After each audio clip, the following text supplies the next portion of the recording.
शरद पूर्णिमा क्यों मनाते हैं? सुनिए शरद पूर्णिमा व्रत कथा। हर हर महादेव। ओम नमो नारायणी भगवते वासुदेवाय नमः। हर महीने में पड़ने वाली पूर्णिमा तिथि पर व्रत करने से माँ लक्ष्मी और भगवान विष्णु की विशेष कृपा प्राप्त होती है। इसके अलावा चंद्रमा इस दिन अपनी 16 कलाओं से युक्त होता है। ऐसी मान्यता है कि आज की रात चंद्रमा की किरणों से अमृत की वर्षा होती है। इस दिन माँ लक्ष्मी पूजा और कोजागरी व्रत रखा जाता है, जिसमें खीर को चांदी में रखकर उसका सेवन किया जाता है, जिससे घर में सुख समृद्धि आती है। एक अन्य मान्यता के अनुसार इसी रात भगवान श्री कृष्ण ने राधा और गोपियों के साथ दिव्य महारास रचाया था।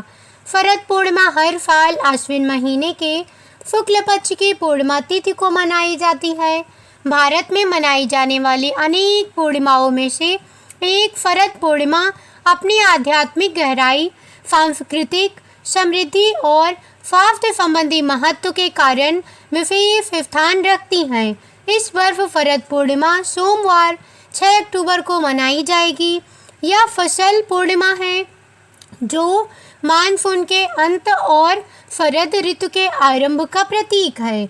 इसे कोजागरी पूर्णिमा के नाम से भी जाना जाता है और यह देवी लक्ष्मी, भगवान विष्णु और चंद्रमा की आरोग्यकारी शक्ति से जुड़ी है। भक्ति, कल्याण और सांस्कृतिक समृद्धि का संयोजन शरद पूर्णिमा को एक समग्र त्योहार बनाता है, जो शरीर, मन और आत्मा को जोड़ता है। शरद पूर्णिमा क्यों मनाती है और जीवन के विभिन्न पहलुओं में इस त्योहार का क्या महत्व है? पौराणिक कथा के अनुसार समुद्र मंथन के दौरान इसी दिन माता लक्ष्मी प्रकट हुई थी। मान्यता है कि शरद पूर्णिमा के दिन भगवान विष्णु संग माता लक्ष्मी गरुड़ पर बैठकर पृथ्वी लोक में भ्रमण करती है। ऐसे में जो भी आज व्रत रखती हैं, उन भक्तों पर माता अपनी कृपा बरसाती है। इसके लिए व्रत धारण इस दिन माता लक्ष्मी को प्रसन्न करने के लिए हर संभव प्रयास करती है। ऐसे में शरद पूर्णिमा पर पूजा पाठ, आरती और विधियों के साथ व्रत कथा को भी पढ़ने या सुनने का विधान है। कहते हैं इनका पालन करने से सौभाग्य की प्राप्ति होती है। तो आइए इस कथा से जानते हैं कैसे भगवान विष्णु और माता लक्ष्मी ने एक साहूकार की कामना पूरी की थी।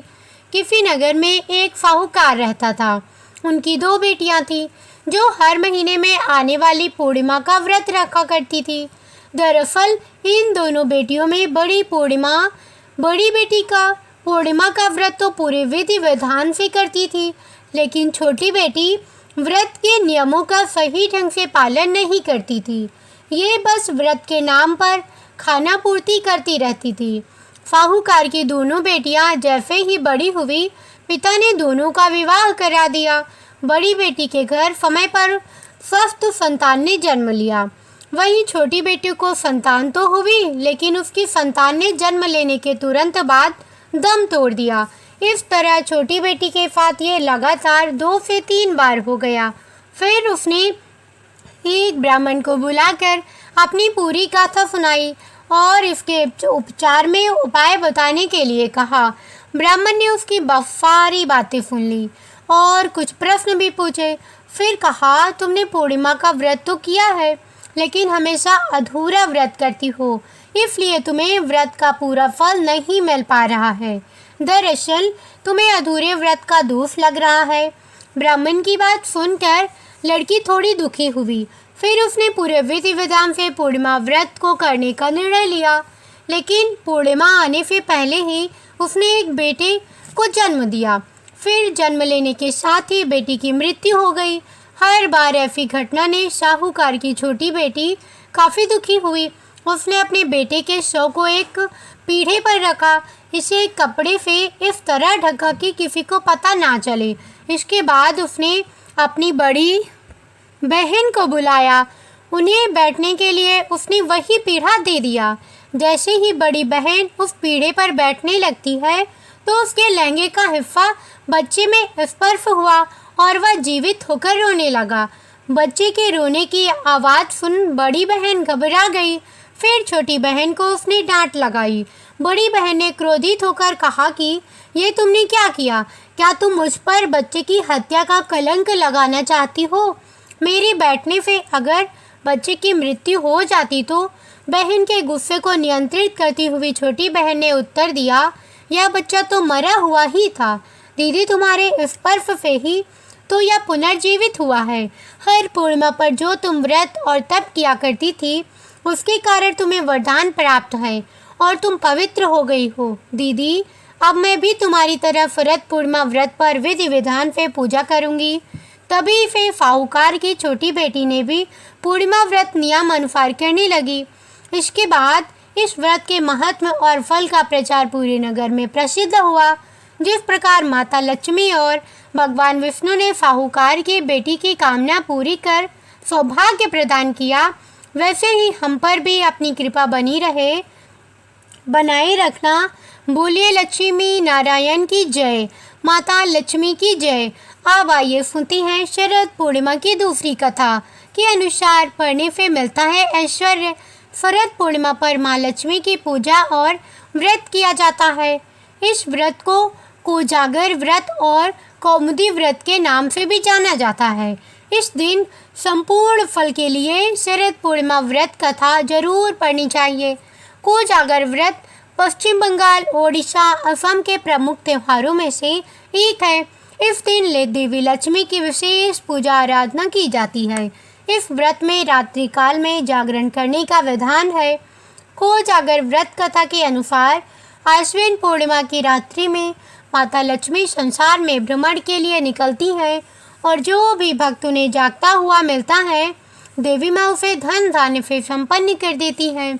इसकी महत्ता स्कंद पुराण में बताई गई है। इसके अनुसार कोजागर व्रत एक सर्वश्रेष्ठ व्रत है, जिसका विधिवत पालन करने से साधारण प्राणी भी उत्तम गति प्राप्त करता है तथा इस जन्म में और दूसरे जन्म में भी ऐश्वर्य, आरोग्य एवं पुत्र पौत्रादि का आनंद भोगता है। वहीं वालखिल्य ऋषि ने भी इसका महात्म्य बताया है। ऋषि वालखिल्य के शिष्यों ने एक बार उनसे पूछा था कि कार्तिक के ऐसे उपांग व्रतों का वर्णन कीजिए जिनके करने से कार्तिक का व्रत संपन्न हो जाता है।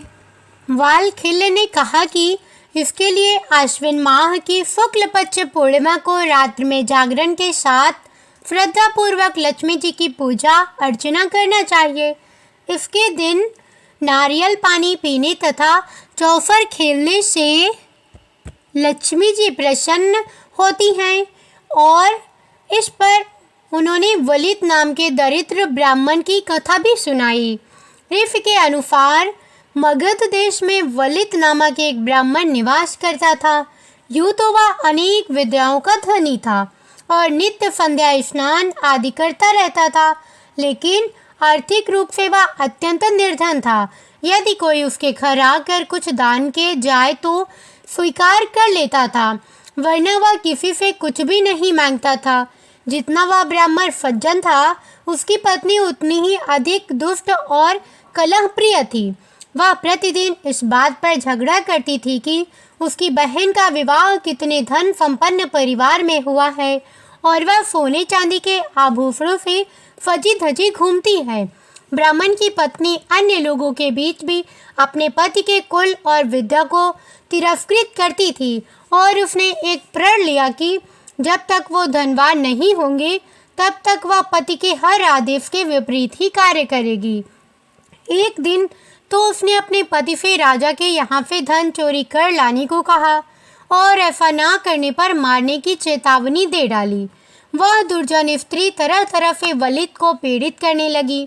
कभी अचानक रोने लग जाती तो कभी भोजन त्याग देती, कभी अत्यधिक भोजन ग्रहण करने लगती तो कभी अपना सिर फोड़ने लगती। लेकिन वह ब्राह्मण किसी से भिक्षा मांगने की जगह उस स्त्री की प्रताड़ना सहन अधिक उचित समझता था। वह अपनी पत्नी से कभी कुछ नहीं कहता और जो प्राप्त हो जाता उसी में संतोष कर लेता था। एक बार श्राद्ध पक्ष का समय था और घर में श्राद्ध के लिए आवश्यक समस्त सामग्री भी उपलब्ध थी, लेकिन ब्राह्मण इस बात से चिंतित था कि उसकी पत्नी उसे घर में श्राद्ध आदि कर्म करने नहीं देगी और कलह करेगी। वह यह सब मन ही मन विचार कर ही रहा था कि उसका एक मित्र वहां आ गया और वलित से उसकी चिंता का कारण पूछा। वलित ने अपने मित्र को सारी दुविधा बताई। सारी बात सुनते ही उसका मित्र प्रसन्नता पूर्वक बोला कि यह तो कोई समस्या ही नहीं है। यदि तुम्हारी पत्नी जो तुम कहते हो उसका उल्टा ही करती है तो तुम उससे जो भी कार्य करवाना चाहते हो उसके विपरीत कार्य करने को कहो तो तुम्हारी समस्या का समाधान हो जाएगा। इतना सुनते ही ब्राह्मण वलित हर्षित हो उठा और बोला कि तुम सही कहते हो, मुझे ऐसा ही करना चाहिए। ब्राह्मण संध्याकाल अपने घर आया और पत्नी से बोला कि हे चंडी, परसों मेरे पिता का श्राद्ध है, लेकिन उन्होंने मेरे लिए किसी प्रकार की धन संपत्ति आदि नहीं छोड़ी, जिसके कारण आज मुझे यह निर्धनता भोगनी पड़ रही है। अतः तुम उनके श्राद्ध की कोई व्यवस्था मत करना, और यदि करो भी तो दुष्चरित्र और जुमारी ब्राह्मण को निमंत्रित करना। उसने पुनः अपनी पत्नी से कहा कि श्रेष्ठ ब्राह्मणों को न्योता मत देना। ब्राह्मण के वचन सुनकर उसकी पत्नी ने वलित के कहने से विपरीत कार्य करने की तैयारी आरंभ कर दी। उसने विभिन्न प्रकार के व्यंजन पकाए और नगर के उत्तम ब्राह्मणों को निमंत्रण दिया। अपने पति के कथन का उल्टा करने की धुन में पत्नी ने विधि विधान से श्राद्ध कर्म संपन्न किया। श्राद्ध के अंत में पिंड दान करने के बाद ब्राह्मण ने पत्नी से कहा कि तू पिंडों को प्रवाहित करना भूल गई है, इन्हें गंगा जी में प्रवाहित कर आना। इतना सुनते ही उसकी पत्नी ने पिंडों को शौच के कूप में डाल दिया। इस घटना से वलित के हृदय को गहरा आघात पहुंचा और वह अत्यंत क्रोध में अपने घर से माता लक्ष्मी को प्रसन्न करने के संकल्प के साथ निकल पड़ा। उसने प्रण लिया कि जब तक माता लक्ष्मी उस पर कृपा नहीं करेगी तब तक वह निर्जन वन में निवास कर मात्र कंदमूल फल आदि का सेवन करेगा और घर लौटकर नहीं आएगा। लक्ष्मी जी को प्रसन्न करने के लिए वह 30 दिनों तक धर्म नदी के तट पर बैठा रहा और उसी बीच आश्विन माह की पूर्णिमा आ गई। उस वन में कालीय नाग के वंश की कन्याएं लक्ष्मी जी की प्रसन्नता के लिए व्रत कर रही थी। उन्होंने सुंदर स्वच्छ वस्त्र धारण कर रखे थे और उनका निवास स्थान श्वेत रंग की छटा बिखेर रहा था। नाग कन्याओं ने पंचामृत, रत्न एवं तर्पण आदि अर्पित कर देवी लक्ष्मी का श्रद्धा पूर्वक पूजन किया। प्रथम प्रहर पूजन में व्यतीत हो गया। इसके बाद जुआ खेलने की तैयारी हुई, लेकिन जुआ खेलने के लिए 4 व्यक्तियों की आवश्यकता थी। उन्हें चौथा भागीदार नहीं मिल रहा था। वह वन में चौथे व्यक्ति को खोज ही रही थी कि उनकी दृष्टि नदी तट पर बैठे वलित ब्राह्मण पर पड़ गई, जो मुखाकृत से उन्हें सज्जन प्रतीत हुआ। नाग कन्याओं ने उससे पूछा कि आप कौन हैं? कृपया हमारे साथ लक्ष्मी जी को प्रसन्न करने के लिए जुआ खेलने चलो। ब्राह्मण ने उत्तर दिया, आप कैसी अनुचित बात कर रही हैं? जुआ खेलने से लक्ष्मी जी का क्षय और धर्म का नाश होता है। कन्याओं ने कहा कि आप बोलते तो पंडितों की भांति हैं, किंतु आपके विचार मूर्खों जैसे हैं। इतना कहकर वह ब्राह्मण को अपने साथ मंदिर में ले गई और उसको प्रसाद और नारियल पानी प्रदान किया। इसके बाद माता लक्ष्मी प्रसन्न हो ऐसा बोलते हुए ब्राह्मण के साथ जुआ खेलना आरंभ कर दिया। सर्वप्रथम नाग कन्याओं ने दांव पर अमूल्य रत्न लगाए, लेकिन ब्राह्मण के पास कुछ नहीं था। इस कारण सर्वप्रथम उसने अपनी लंगोट दांव पर लगा दी, जिसे वह हार गया। बाद में उसने अपना जनेऊ दांव पर लगा दिया। नाग कन्याओं ने वह भी जीत लिया। अब कोई अन्य वस्तु ना होने पर ब्राह्मण ने अपने शरीर को ही दांव पर लगा दिया। इसी बीच मध्य रात्रि हो गई और देवी लक्ष्मी भगवान श्री नारायण के साथ संसार में भ्रमण करते हुए वहां से गुजरी। भ्रमण करते करते उन्होंने देखा कि एक ब्राह्मण कौपीन या यज्ञोपवीत विहीन होकर घोर चिंता व निराशा से घिरा हुआ बैठा है। यह दृश्य देख भगवान विष्णु ने लक्ष्मी जी से कहा कि आपका व्रत करने वाले ब्राह्मण की ऐसी दुर्दशा क्यों है? कृपया अपने इस भक्त के कष्ट का निवारण करके उसे धन, वैभव और सुख सौभाग्य प्रदान करें। इतना सुनते ही माता लक्ष्मी ने ब्राह्मण पर अपनी कृपा दृष्टि डाली और उसकी समस्त दरिद्रता को नष्ट कर दिया। लक्ष्मी जी की कृपा होते ही ब्राह्मण का रूप कामदेव के समान स्त्रियों को मोहित करने वाला हो गया। उसका यह मनोहारी रूप देखकर नाग कन्याओं ने उससे कहा कि हे विप्रवर, हमने तुम्हें जीत लिया है, इस कारण से अब तुम हमारे पति बनकर हमारे अनुसार कार्य करो। ब्राह्मण ने यह प्रस्ताव सहर्ष स्वीकार कर लिया। ब्राह्मण ने सभी कन्याओं से गंधर्व विवाह किया तथा उन्हें नाना प्रकार के रत्नों के साथ वापस अपने घर के लिए निकल पड़ा। वापस अपने घर पहुंचने पर ब्राह्मण का ऐसा मानना था कि उसकी पत्नी के अनादर और तिरस्कार के कारण ही उसका भाग्य परिवर्तित हुआ। ब्राह्मण ने अपनी पत्नी का सम्मान किया, जिससे वह अत्यधिक प्रसन्न हो गई और अपने पति की आज्ञा का पालन करने लगी। इस व्रत के प्रभाव से वलित ब्राह्मण की समस्त समस्याओं का अंत हो गया और वह सर्व सुखी संपन्न हो गया। इस प्रकार कोजागर व्रत कथा संपूर्ण हुई। विधिवत इस कथा के श्रवण से व्रत का फल भी प्राप्त होता है। बोलिए लक्ष्मी नारायण भगवान की जय। ओम नमो नारायणी भगवते वासुदेवाय। अब आइए श्रवण करते हैं शरद पूर्णिमा का स्वास्थ्य महत्व। शरद पूर्णिमा को स्वास्थ्य और आरोग्य का पर्व भी माना जाता है। आयुर्वेद के अनुसार एक रात की चांदनी में विशेष औषधीय गुण होते हैं, क्योंकि यह वर्ष की सबसे चमकदार और दीप्तिमान पूर्णिमा होती है। ऐसा माना जाता है कि चंद्रमा की शीतल किरणें प्राकृतिक चिकित्सा का काम करती हैं, मन को शांत करती हैं और शरीर को पोषण देती हैं। इस दिन पारंपरिक रूप से लोग खीर बनाकर उसे रात पर चांदनी में रखते हैं। अगली सुबह इस खीर को प्रसाद के रूप में ग्रहण किया जाता है। माना जाता है कि इसमें चंद्रमा की आरोग्यकारी ऊर्जा समाहित होती है। आयुर्वेदिक विशेषज्ञों का कहना है कि ऐसा चंद्रमा युक्त भोजन पाचन में सुधार, रोग प्रतिरोधक क्षमता को बढ़ावा देने और मानसून के बाद शरीर की आंतरिक गर्मी को शांत करने में मदद करता है। इसके अलावा शरद पूर्णिमा पर चांदनी को देखने से तनाव कम होता है, मानसिक स्पष्टता बढ़ती है और भावनाओं में संतुलन आता है, जिससे यह एक ऐसा पर्व बन जाता है जो आध्यात्मिक और शारीरिक दोनों तरफ से स्वास्थ्य को बढ़ावा देता है। शरद पूर्णिमा का सांस्कृतिक महत्व धार्मिक और स्वास्थ्य संबंधी पहलुओं के अलावा शरद पूर्णिमा का सांस्कृतिक महत्व भी गहरा है। भारत भर के विभिन्न क्षेत्रों में इसे अनोखी रीति रिवाजों के साथ मनाया जाता है।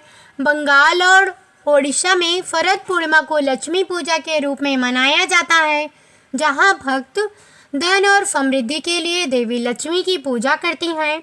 महाराष्ट्र और गुजरात में लोग कोजागरी व्रत रखते हैं, जिसमें वे पूरी रात जागकर भक्ति गीत गाते हैं और सांस्कृतिक गतिविधियों में भाग लेते हैं। ब्रज यानी कि मथुरा और वृंदावन में यह रात रास लीला से जुड़ी है, जिसमें भगवान कृष्ण और गोपियों के दिव्य नृत्य का मंचन होता है। और ग्रामीण क्षेत्रों में यह फसल कटाई और प्रकृति के प्रति कृतज्ञता के उत्सव का भी प्रतीक है। इस प्रकार शरद पूर्णिमा भक्ति परंपरा और सामुदायिक आनंद को एक साथ लाती है, जिससे यह एक महत्वपूर्ण सांस्कृतिक उत्सव बन जाता है। तो भक्तगणों, आज की हमारी वीडियो कैसी लगी कमेंट करके अवश्य बताइएगा।